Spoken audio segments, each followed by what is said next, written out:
I think I was kind of meant for playing Conan, you know. I think that I felt very comfortable doing that, playing that character, playing that barbaric role, doing all the sword fighting, and it was a very physical film, you know. If you think about it, we had to, you know, if it is riding camels or elephants, fighting snakes, riding horses, sword fighting, jumping off 40-foot towers, rope climbing, you know, and dealing with all those women.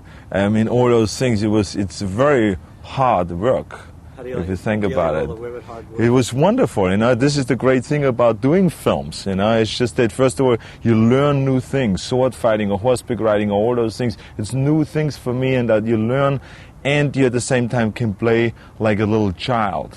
You know, you can play like cowboy Indian type of things, you know, looking for the enemy and crushing them and knocking them down and stuff. In the film, Conan is taught by his father about the riddle of steel. And the riddle of steel basically is what he's saying to the father to Conan is that you should only trust steel. You shouldn't trust no woman, no man, no friend, no animal. You should trust no God, nothing, just steel.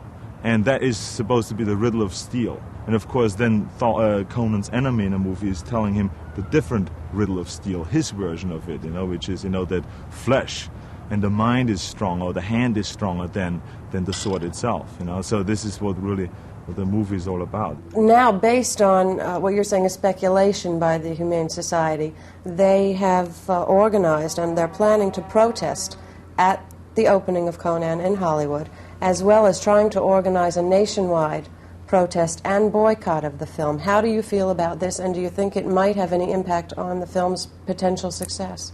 Well, again, I feel, like I said before, very sympathetic about the outlook, and I think that it is very important to have an organization like the Humane Society that protects the animals. I would hate to see an animal being treated badly, because I grew up on a farm in Austria with horses, with pigs, and with cows and calf and all those things, and now still have an animal, a dog, and so I don't want any animals to get hurt. The actors and the stunt people in the movie were treated much worse than the animals.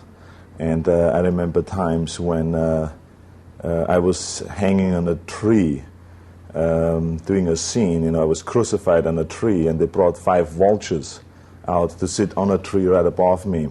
And then every hour they took the vultures off and took another 5 vultures and put them on a tree.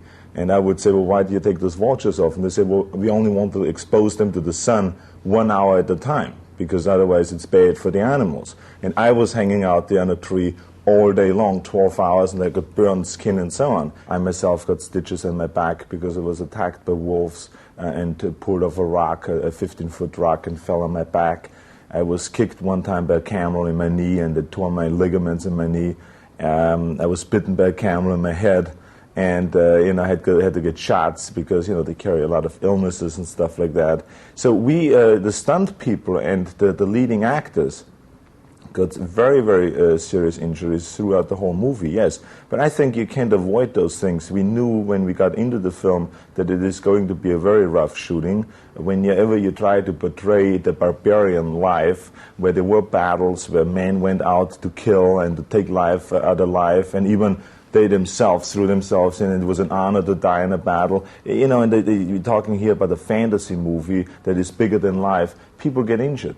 It's an interesting project to do. It's an adventure. I mean, anybody likes to do adventure movies, and you know that the people, not only in America but all over the world, love adventure movies and bigger-than-life movies where they have heroes and battle scenes and all those things. So whenever you do a scene and you hurt us, so Milius always would say, well, just remember the pain is temporary, but this great movie is permanent.